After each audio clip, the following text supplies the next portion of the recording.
Halo semuanya, balik lagi di channel aku. Apa kabar semuanya? Terima kasih ya sudah klik video ini.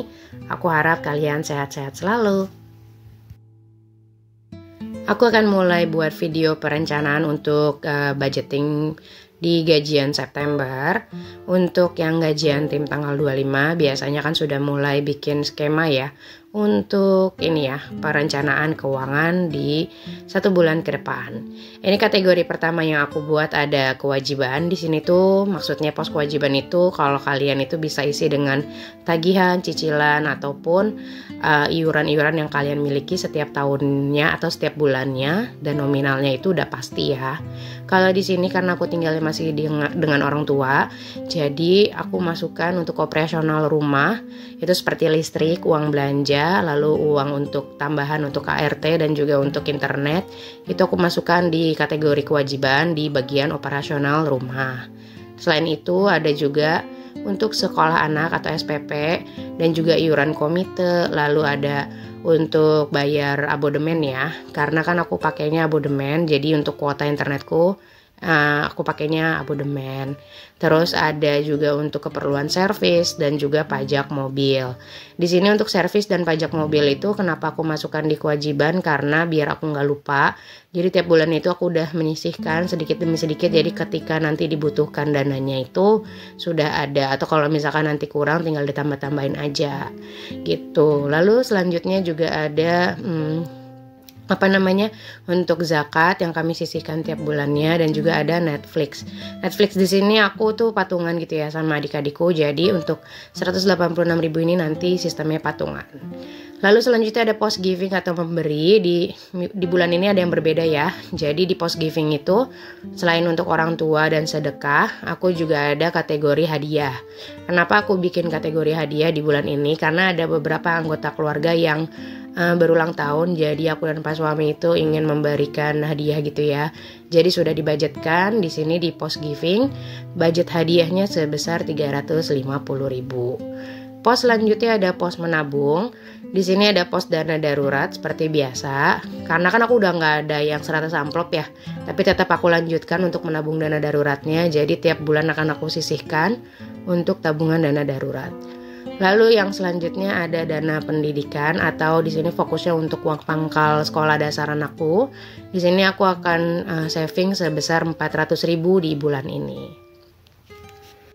Dan di sini ada kategori dana tak terduga juga. Di bulan ini aku anggarkan 150.000 untuk kebutuhan tak terduga.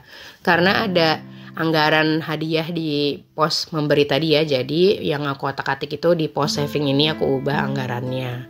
Jadi kalau misalkan ada prediksi kayak gini kan aku jadi lebih enak ya untuk ngebudgetinnya gitu. Jadi untuk pengeluaran yang udah bisa kita prediksi itu langsung aku pisahkan. Nah ini dia untuk pos-posnya sebelum masuk ke pos kebutuhan hidup, yaitu ada kewajiban, giving, dan juga saving. Ini aku mau bikin untuk pos kebutuhan hidup ya. Di sini kebutuhan hidup ini hanya mengcover untuk aku, anakku, dan suamiku. Jadi untuk uang belanja itu sudah aku masukkan ke dalam operasional rumah. Berikut juga dengan listrik dan juga internet. Itu udah aku masukkan ke operasional rumah yang aku transfer dari awal ke ibuku untuk dikelola gitu ya. Karena kan kami sistemnya tuh masih tinggal di rumah orang tua ya. Jadi kita kayak patungan gitu. Pos kebutuhan hidup ini juga pastinya kan beda-beda ya tiap keluarga ya. Kalau di sini kategori untuk keluargaku ada grocery sebesar 150.000. Ini hanya untuk keperluan groceries aku bertiga aja ya. Jadi kayak toiletries, kebutuhan sabun mandi dan tisu begitu-begitu tuh aku beli sendiri gitu. Jadi nggak ngikut ke orang rumah. Dan ada uang mingguan sebesar 500.000. Ini berbeda dengan sistem 2 bulan sebelumnya. Ini aku balik lagi ke sistem awal ya. Jadi aku kembali ke sistem mingguan yang awal. Jadi aku bikin semua kategorinya per rinci gitu, per kategori. Nah ini dia untuk susu dan popok. Susu aku anggarkan sebesar 200.000. Ada kenaikan di sini karena udah 2 bulan ini ternyata over budget gitu untuk budget susunya. Jadi akan aku tambahkan. Untuk popok masih sama 55.000, dan untuk kesehatan sama 150.000. Selanjutnya juga ada kategori untuk fun, yaitu hiburan dan jajan. Di sini aku alokasikan sebesar 400.000, di mana hiburan itu 300.000 dan untuk jajan 100.000. Lalu selanjutnya ada kebutuhan istri.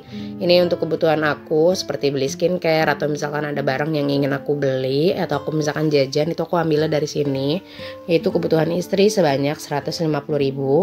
Lalu ada kebutuhan anak. Nah, ini dia kategori yang kembali lagi yang 2 bulan udah sempat aku hilangin. Untuk uang jajan dan juga untuk keperluan bekalnya itu akan aku belikan di kebutuhan anak ini ya, yaitu sebesar 100.000 per bulannya.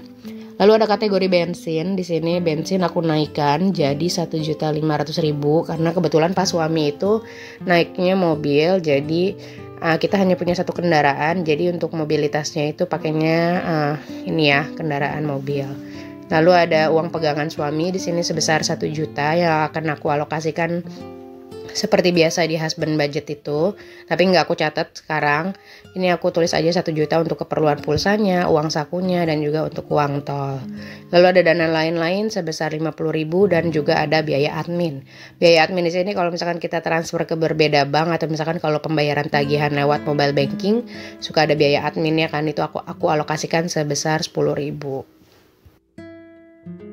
Ini lagi aku hitung dulu untuk kebutuhan hidup atau budget living yang kami habiskan selama 1 bulan. Itu udah mencakup semuanya ya, untuk bensin, uang jajan, uang makan, untuk groceries juga. Dan pasti beda-beda ya kalau tiap keluarga tuh. Kalau di sini kan karena aku masih tinggal dengan orang tua, jadi aku bedakan untuk budget belanjanya. Nah, ini di sini ada 4.265.000 untuk kebutuhan 1 bulan. Alhamdulillah. Memang pos terbesar di keuangan kami itu masih tetap ada di bensin ya. Karena memang kami cuma punya satu kendaraan dan jarak dari rumah ke kantor pas suami itu memang cukup jauh. Jadi untuk bensin biasanya 1 minggu itu kita isi sebanyak 250.000 gitu untuk 5 hari kerja ya biasanya. Oke, ini aku lagi tulis dulu untuk kebutuhan living. Di sini ada 4.265.000. Dan untuk beberapa kategori yang aku nggak tulis itu berarti sifatnya masih aku simpan pribadi ya, karena pas suami tidak ingin di expose, jadi tetap kami rahasiakan nominalnya. Jadi ini dia untuk kebutuhan keluargaku selama 1 bulan, dan nanti yang akan aku highlight ini adalah kebutuhan-kebutuhan yang akan aku post secara mingguan.